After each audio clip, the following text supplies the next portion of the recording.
founder is David Rockefeller. The organization is certified by the Royal Family of England, incredibly, and that the co-chairs are Rupert Murdoch and Lloyd Blankfein of Goldman Sachs. Rupert Murdoch is the Fox News media mogul. He owns so much of the media. Time Warner, but he also has huge stocks in Wall Street Journal. Right. He also has huge stocks in the Murdoch Children's Research Institute in Australia that conducted some of the first H1N1 trials and on little kids, and then he partnered with those trials with CSL Pharmaceuticals, which is a division of Merck Pharmaceuticals. And then when you research Rupert Murdoch, you find out his whole family's involved. James Murdoch is the overseer, non-executive director of SmithKline Beecham.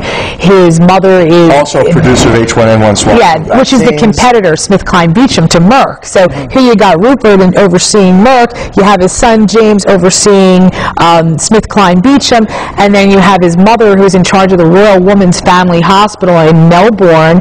So his whole family is involved in the medical industry, the hospitals, and his daughter-in-law was overseeing the trials at the Murdoch Children's Research Institute. Exactly. So what you have is a corporate shell game that allegedly we have competition in every industry, such as the pharmaceutical industry. You have Merck, the giant vaccine manufacturer. You have SmithKline Beecham, giant, Novartis. All of these guys that you think are actually in competition have backroom deals where they're actually engaged with one another in setting the prices, establishing the agendas, directing the pharma media, the pharmaceutically, basically promoters, propagandists that are issuing the frights, that are generating all of the concerns, not only in We the People, but also on Capitol Hill, to move legislation and mass purchasing, mass stockpiling of vaccinations and pharmaceuticals. Billions and billions of dollars are generated in this way. And then Goldman Sachs, who co-chairs with Rupert Murdoch, who everybody knows, huge. Goldman Sachs has been on the news every day. You hear about all the stuff in the fraud that he's committing, which we'll get to. But he's also the huge stocks in ABC Disney. And not only that, but he was Miramax Weinstein Group. Miramax, he's the one that funds Michael Moore's pictures, which is the Weinstein Company, which is produced by Disney. This area where everybody, this is particularly a liberal area, Massachusetts, Northampton, Amherst area, is very much in favor of Michael Moore. Well, gee whiz, folks, you don't realize the fact that Michael Moore's bosses, who funds his films, are the same guys. Exactly. The Blankfein, Goldman Sachs, Weinstein brothers. Well, he did a film against the insurance agencies, and do you think why were they? It was controlled opposition. So let's define that. That's actually called controlled opposition. Literally, they have to have some alternate voice. They have to have somebody on the left versus the right, because that's what you do. You divide the sheeple. That's the method of one of the premier methods of propaganda. If they didn't have an opposing voice, then we would all know that there's a fraud, and we would all know that there's no, quote, freedom of speech.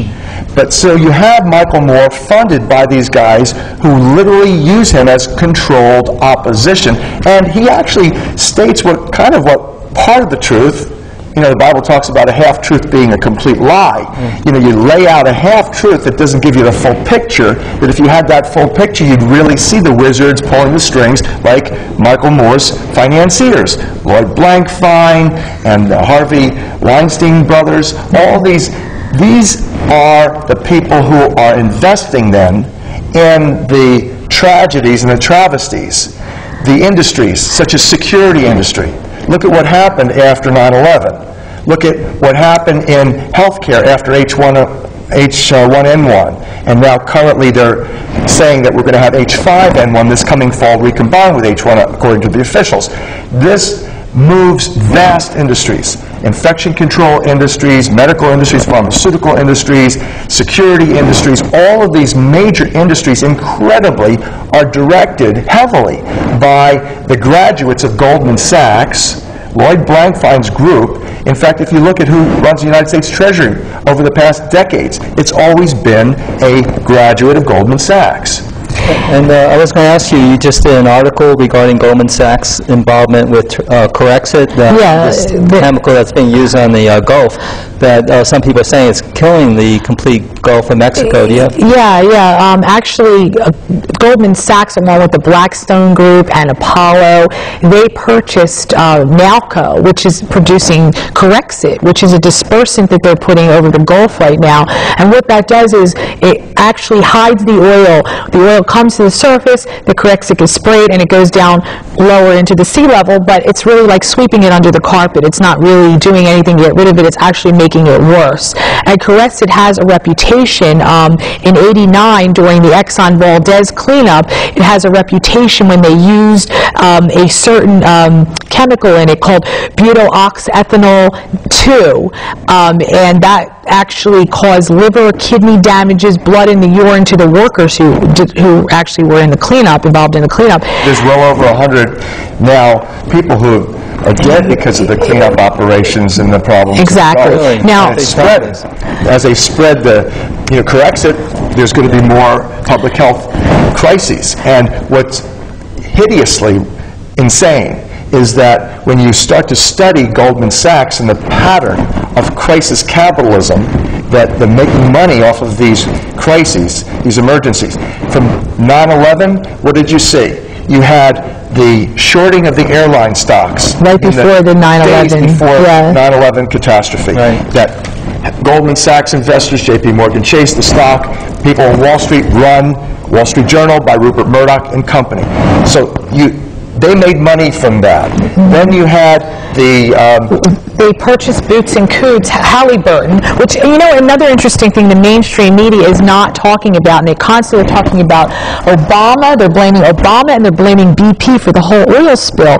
They're not talking about Halliburton. They're not talking about Goldman Sachs. Now, and Goldman Sachs shorted the housing industry. Now, this is they shorted the housing industry. They were heavily involved in it. You had in the 2 days, it was in fact on Earth Day, when the first mention that Goldman Sachs had shorted the American housing market. The real estate crash was largely brought on because of the shorting of the real estate investment stocks.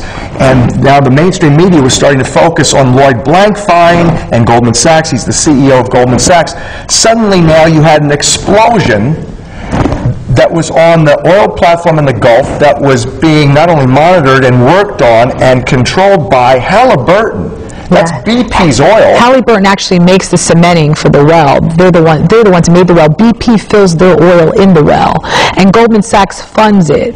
So here you have a Dick Cheney, right. You have a George Bush, which Michael Moore in his Fahrenheit 9/11 film fingered for being the devil doers with the 9/11, but the reality is they're still at it because we've done nothing. Right. His controlled opposition has done nothing. And so we, the people, really have got to realize that not only that happened, but this is ongoing. This is what the issue with the Apollo Investment Group, the profiting off of, in fact, 9/11, where we show you in the film Pharma Whores, which now shows you where the money went from the Reconstruction Fund. It was veered to Las Vegas, and the Las Vegas MGM Harrah's Entertainment Group, the casino hotels that built the city center with the 2 veered towers that look like they're falling into rubble. It's a virtual monument, and that's where the money, according to all the evidence, went. That's why we don't have the World Trade Center reconstructed in New York City. Because if you have money, if you have $11 billion, Silverstein alone had $3.5 million settlement, $1 billion settlement from General Electric, which is NBC, Comcast, General Electric. They held the insurance company, and they basically wouldn't let that money sit under their pillow. Nobody would, because they reinvested. So where did the money go? It hasn't been reinvested into the World Trade Center, Ground Zero. It's been veered, and the veered towers is a virtual monument. And the Apollo Investment Group, just like Sherri mentioned, is the major investors, shareholders in Corexit. So you have the Boots and Coots, major oil cleanup group, which Halliburton purchased 3 weeks before the oil rig blew. Halliburton purchased this. Boots & Cooch was the largest oil cleanup firm in the world, and at the same time, that's when Goldman Sachs shorted BP. They took 44% of their shares out of BP right before, at the same time as Halliburton purchased Boots & Cooch. So you had not only a diversion of the mainstream media, where